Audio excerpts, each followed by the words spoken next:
Et salut l'ami du voyage et bienvenue sur cette nouvelle vidéo. Alors aujourd'hui une petite vidéo de récit de voyage dans lequel je vais te parler de mon excursion dans le Wadi Rum. Alors le Wadi Rum, qu'est-ce que c'est? Eh bien c'est le désert de la Jordanie. La Jordanie qui est le tout premier pays que j'ai visité lors de mon tour du monde. Alors pour moi c'était une grande découverte, voilà, je l'ai déjà dit dans plusieurs vidéos je pense. Mais quand je suis parti en tour du monde, en fait, j'avais pas énormément voyagé avant. Donc, c'était la première fois que je découvrais un désert, que je voyais un désert de ma vie. Et c'était vraiment génial, quoi. J'ai trouvé le truc vraiment magnifique. Et donc là, j'ai fait cette petite excursion, quoi. J'ai juste fait une journée et une nuit dans le désert de Jordanie. Donc pour faire cette petite excursion, je suis passé par une agence, voilà, c'est ce que tout le monde fait, parce qu'on va pas s'aventurer dans le désert tout seul comme ça. Donc un petit tour guidé, je suis passé par une agence qui s'appelait Jordan Track, si je me souviens bien.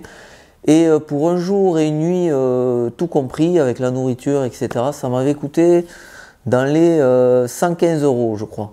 Alors ça peut paraître assez cher, mais bon, il faut savoir que la Jordanie est un pays quand même assez cher, mais honnêtement, ça vaut le prix, quoi. Alors j'arrive sur place le matin et le tour commence par une petite balade en dromadaire. Alors une petite balade qui dure à peu près une heure et demie. Alors encore une fois, ça aussi c'est tout nouveau pour moi.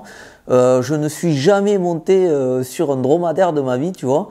C'était la première fois. Alors j'étais déjà monté à cheval, mais le dromadaire, c'est vraiment différent. Alors déjà, il faut savoir que quand tu montes sur un dromadaire, il est à genoux, il est couché au sol. Et un dromadaire, ça ne se relève pas. Non, un dromadaire, ça se déplie.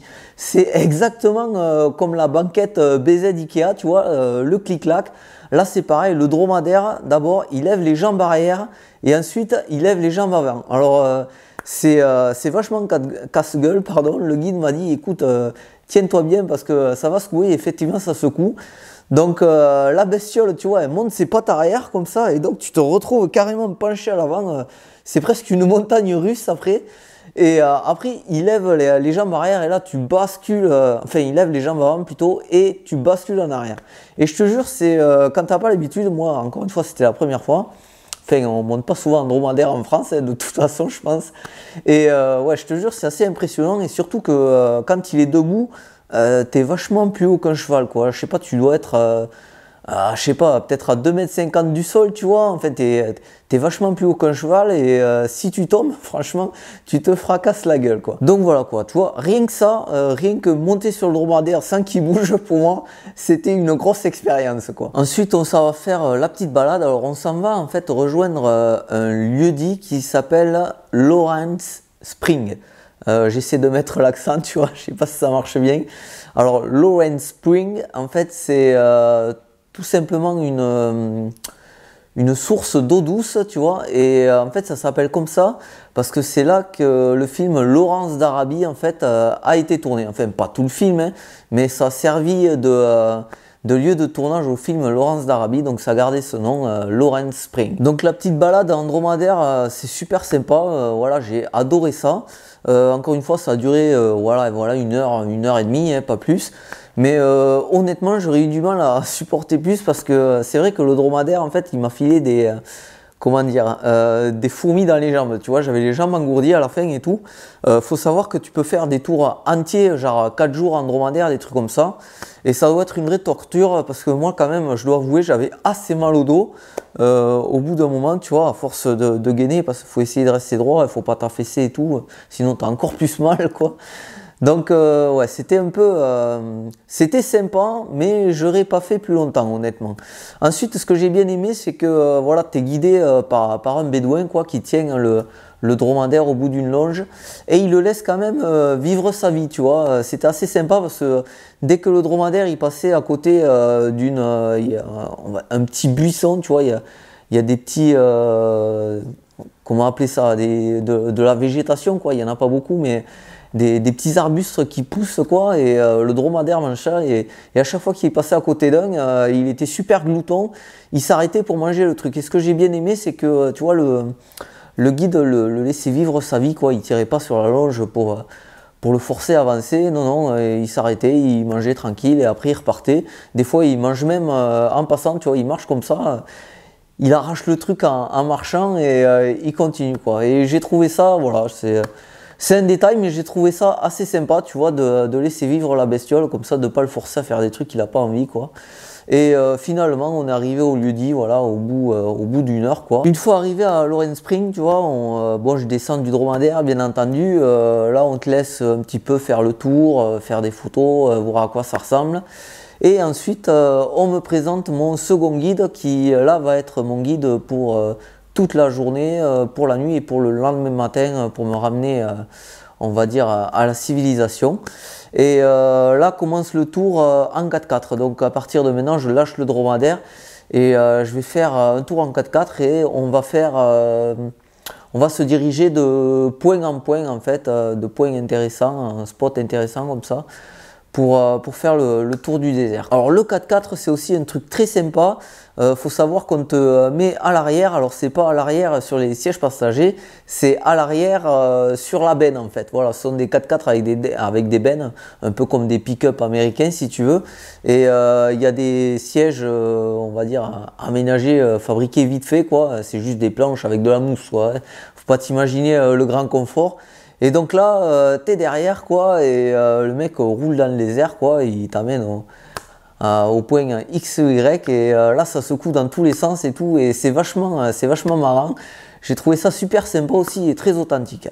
Et surtout, le paysage est vraiment magnifique quoi. Il n'y a pas grand chose à dire, c'est super beau quoi. Et ce qu'il y a de bien avec le 4x4, c'est comme ça avance super vite, le paysage change très très vite en fait. C'est le truc se dessine sous tes yeux, c'est assez impressionnant, c'est au fur et à mesure que tu avances, il y a des falaises qui apparaissent, d'autres qui disparaissent et tout, parce que c'est un désert, mais enfin tu verras les photos, c'est pas tout plat, c'est pas que des dunes de sable et tout, il y a beaucoup de rochers, de massifs comme ça, c'est vraiment très très joli quoi. Alors un des premiers arrêts par exemple, c'est la Red Sand Dune. La dune de sable rouge, donc c'est une dune où il y a du sable rouge. Pourquoi je ne sais pas, mais il y a qu'ici il y a du sable rouge, alors tu peux monter dessus, donc ce qui me fait dire qu'un jour cette dune n'existera plus, parce que plus les gens montent dessus, plus ça fait tomber le sable, donc plus ça fesse quoi tout simplement. Donc un jour il n'y aura plus de raid sans dune, ça sera sans doute un étendu de sable plat mais rouge quoi. Voilà. Ensuite j'ai fait un repas dans le désert avec mon guide bédouin. Alors faut savoir que là j'étais tout seul, mais il est possible que tu sois avec d'autres personnes ou même des amis à toi si tu le fais avec des amis. Mais bon, moi j'étais tout seul, donc j'ai trouvé ça encore plus sympa en fait. Tu partages vraiment le truc tout seul avec le guide et c'était super intéressant. Donc là en fait on s'est arrêté à l'ombre de massifs rocheux tout simplement, et on est allé récupérer des petites branches sèches. De toute façon tout est sec, hein, c'est un désert quoi, et pour faire un feu. Et donc il a fait une petite cuisine comme ça, et à la marmite sur le feu de camp, et on a mangé comme ça. Alors je me souviens plus trop ce que c'était, par contre je me souviens c'était un peu trop salé à mon goût. C'est dommage parce que dans le désert en plus ça soif, là ça donnait encore plus soif, mais ouais voilà, c'était un moment très sympa. Et petite anecdote, tu vois, donc je discute avec le guide qui s'appelait Abdul, c'était un jeune très sympa, et donc il me demande, tiens, quel âge t'as? Et là, je me suis souvenu que ce jour-là, le jour où je faisais cette excursion, en fait c'était mon anniversaire, tu vois. C'est marrant, mais j'avais complètement oublié que voilà, j'étais tellement pris dans le truc, j'étais tellement absorbé par le paysage, le voyage, voilà, le tour du monde qui commençait, la grande aventure, que j'avais complètement oublié que c'était mon anniversaire. Et donc voilà, ça m'a rappelé que ce jour-là c'était mon anniversaire. Et j'ai pas mangé de gâteau, mais comme cadeau j'ai eu un tour du monde et un tour dans le désert. Donc, je trouve quand même que ça c'est sympa comme truc quoi. Voilà, ensuite après le repas on repart en excursion, toujours en 4x4.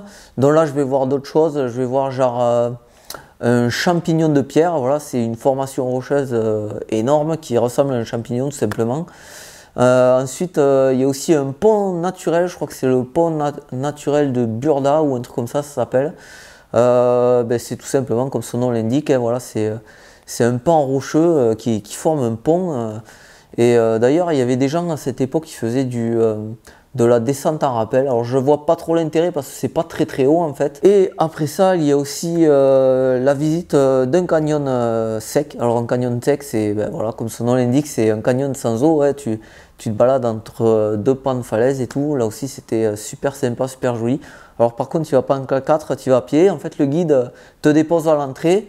Il te dit, ben voilà, tu continues tout droit et je t'attends de l'autre côté. Et effectivement, de l'autre côté, j'ai retrouvé mon guide. Et ensuite, c'est la fin de journée, donc il m'amène au camp. Alors, c'est un camp de bédouins aménagé pour les touristes, on va dire. Voilà, c'est plusieurs petits cabanons, pareil, à l'ombre d'un récif comme ça. D'un récif, non, à l'ombre d'une falaise plutôt. Et donc voilà, il me ramène là et en fait j'y reste pas longtemps parce qu'on vient juste chercher deux autres touristes qui sont des Italiens.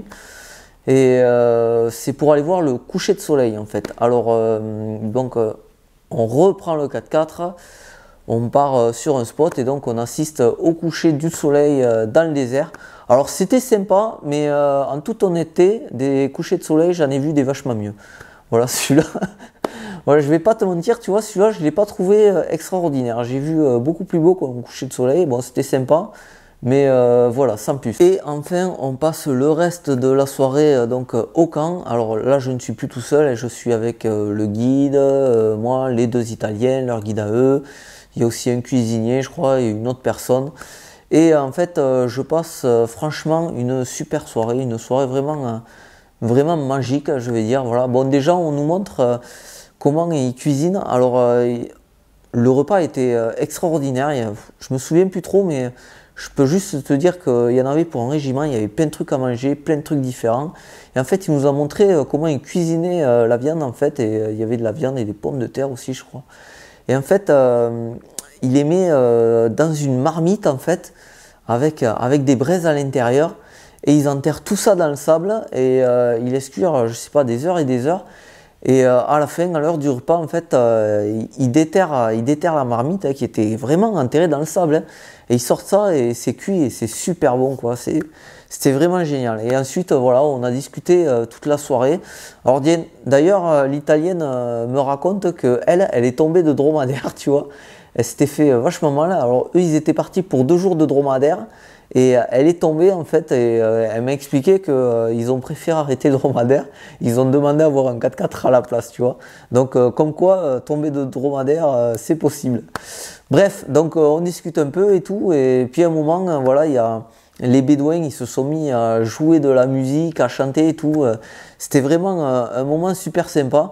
Alors je sais pas trop si c'était un moment spontané ou s'ils font tout ça pour les touristes ou quoi. Mais franchement, même si c'était un truc pour les touristes, c'était vraiment super sympa. Voilà. Ouais, j'ai adoré. Voilà, encore une fois, j'ai passé une super soirée. Comme je te l'ai déjà dit, j'avais pas beaucoup voyagé avant. J'avais jamais vécu des trucs comme ça de ma vie. Et là, voilà, c'était vraiment super. Ensuite, ils ont arrêté de jouer, donc on est resté un peu dehors et tout. Et bon, imagine là-bas, le ciel est magnifique. Voilà, il n'y a pas de nuages, rien du tout. Tu vois super bien les étoiles. Pas de pollution lumineuse et tout. Enfin, vraiment une soirée géniale, une soirée magique. Après, je suis allé me coucher des étoiles plein les yeux dans mon petit cabanon et c'était vraiment sympa.